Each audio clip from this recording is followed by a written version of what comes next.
오늘의 사연 시작합니다. 안녕하세요. 저는 34살의 가정주부로 결혼 3년 차에 접어들었고 아직 아이는 없습니다. 남편은 결혼하고 1년쯤 되었을 때 회사 사정으로 해외 근무차 지난해 10월 출국하였고 지금은 65세인 시아버지와 단독주택에서 단둘이 살고 있습니다. 저희 부부는 결혼 초부터 홀로 대신 시아버지와 함께 살아왔습니다. 시아버지는 남편도 없이 심지어 시아버지까지 모시고 살고 있는 제가 안쓰럽고 미안하셨는지 저 불편하지 말라고 거의 매일같이 외출하며 친구들을 만나서 식사까지 하고 들어오시려고 애를 쓰셨습니다.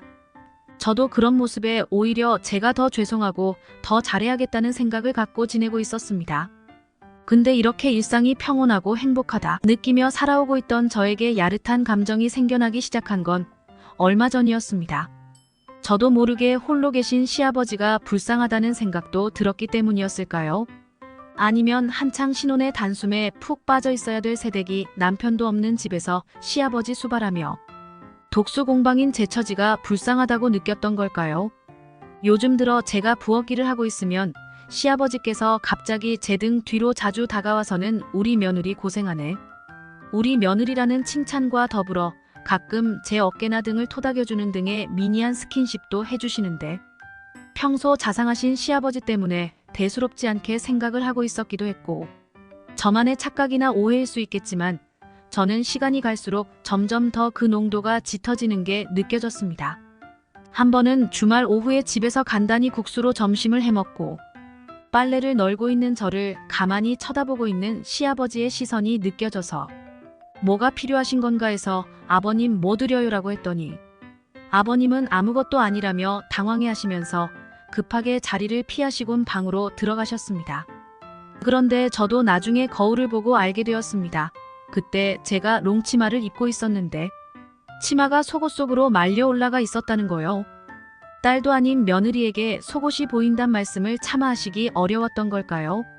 그날 껄끄러우셨는지 방에서 나오지도 않고 오후 내내 낮잠 주무신 아버님께 죄송한 마음에 저녁에 소고기를 구워드리면서 막걸리 한 잔을 따라드렸습니다. 아들 없이 며느리하고 지내기 불편하지 않으시냐고 아버님께서 편하게 대해 주셔야 저도 편하게 지낼 수 있다고요. 제가 먼저 그렇게 다가와 주는 게 아버님도 무척 기분이 좋으셨는지 평소 주량보다 조금 더 드시더니 살짝 취하셨나 봐요. 저녁 다 먹고 주방에서 그릇들 정리를 하려는 저와 마주쳤는데 잘 먹었다고 애써줘서 너무 고맙다고 하시더니 갑자기 제 입에 뽀뽀를 하셨습니다. 전 순간 너무 당황해서 어쩔 줄 몰라 어색한 미소를 보이며 조용히 내내하고 대답만 했습니다. 그렇게 어색한 기류의 날들이 며칠 흐르고 하루는 시아버지께서 친구분들 모임에서 얼큰하게 술에 취해 들어오셨는데 그날 무슨 이유에서 기분이 너무 좋으셨는지 집에 오시자마자 아가 많이 힘들지, 홀아버지 모시기 힘들지 하면서 주머니에서 꼬깃꼬깃한 작은 봉투 하나를 꺼내시는 거예요. 그러시면서 생일도 못 챙겨줘서 미안하다고 뭘 좋아할지 몰라 직원이 추천해줬다면서 열어보니 목걸이가 들어있었습니다. 마음에 안 들면 주말에 같이 가서 바꾸자고요. 저도 살다 보니 제 생일인 것도 까먹고 그냥 지나칠 뻔했는데 괜히 마음이 뭉클해지더라고요. 그러면서 저를 살짝 안고 등을 토닥여 주셨는데 원래 남편과 결혼하기 전에도 같이 식사 한 번씩 하고 오는 날이면 제가 집에 갈 때 한 번씩 포옹을 해주셨었거든요.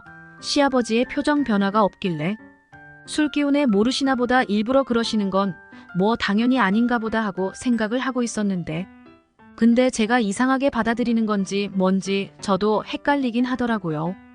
한 번씩 왠지 더 힘을 줘서 꽉 안는 게 느껴지기도 하면서 저도 묘한 기분이 들기 시작했는데 때마침 남편한테 전화가 왔습니다. 생일 축하한다고 내년 생일에는 꼭 같이 즐겁게 보내자고 너무 미안하고 너무 고맙단 얘기를 하며 그렇게 조용하면서 감격스러운 저의 생일날이 지나갔습니다.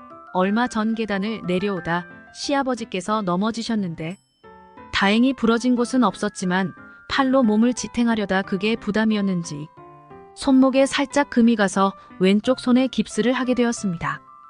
다행히 오른쪽은 아니었지만 깁스를 하다 보니 생각보다 많이 어려웠죠. 여름이 다가오니 땀도 많이 나서 자주 씻고 옷도 갈아입어야 하는데 그것도 생각보다 쉽지 않았고요.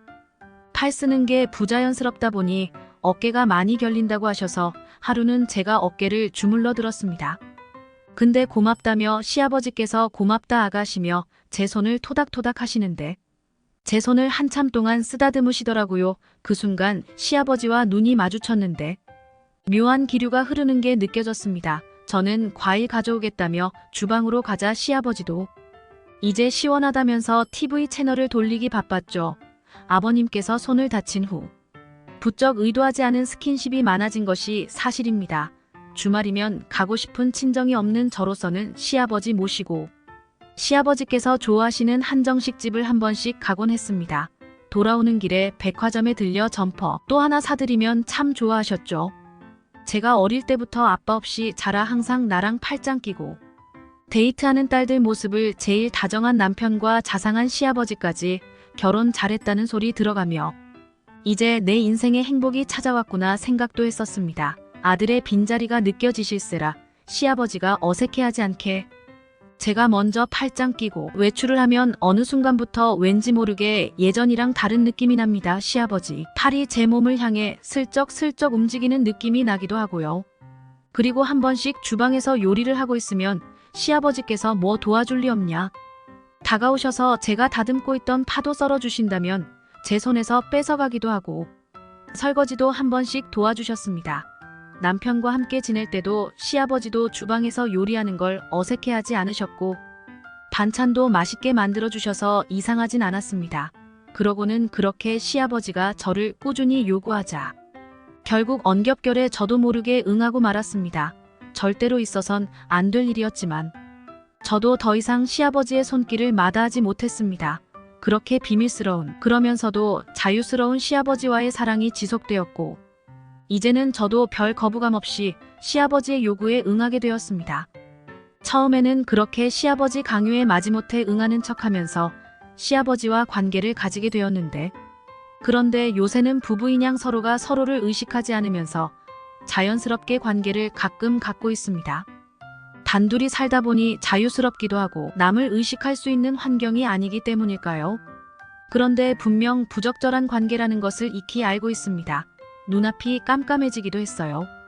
두근거리는 가슴을 달래며 울기도 참 많이 울었습니다. 마음이 그대로 산산조각. 날 것만 같은 죄책감과 저를 향한 혐오감까지도 멈출 수가 없었습니다. 그렇지만 솔직히 고백하자면 거절하지 않은 관계를 그 이후로 계속 가졌습니다.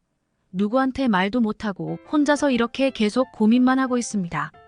너무나 남편을 생각하면 무섭습니다. 상식과 도덕으로 설명할 수 없는 죄를 저질러 놓고도 태어나게 먼 타국에서 혼자 고생하는 남편한테 걸려온 전화를 받으며 사랑한다고 몇 달 있다가 보자고 말하는 제 자신이 역겨웠습니다. 기분은 나쁜데 점점 기분이 좋아져 버리고 점점 좋아하게 될 것 같고 남편과 예전에 어떻게 사랑을 나눴었는지조차 기억이 안 나는 것 같습니다. 시아버지께서는 공기업을 퇴직하시고 경제적으로 엄청 부유하진 않아도 풍족한 생활이기도 했고 연세에 비해 오픈된 마인드를 갖고 계신 시아버지와 함께 사는 것이 어려울 거란 생각은 들지 않았습니다.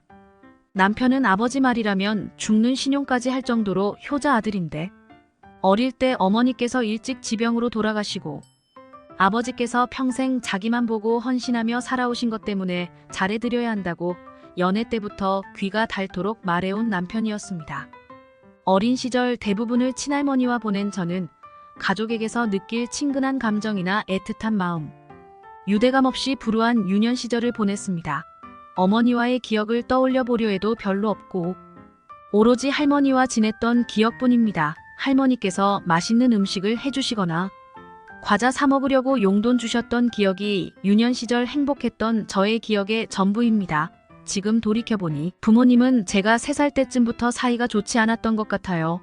그때 이후 부모님에 대한 기억이 거의 없는데 그렇게 부모님의 사랑을 모르고 살아와서 항상 인자하시고 모든 면에서 여유롭고 이해심 많은 시아버지를 처음 만날 때부터 좋았고 연애할 때부터 그래도 나름 자주 함께 시간을 보내려고 노력해온 터라 아버지처럼 잘 따랐기 때문에 거부감은 없었던 것이 사실입니다.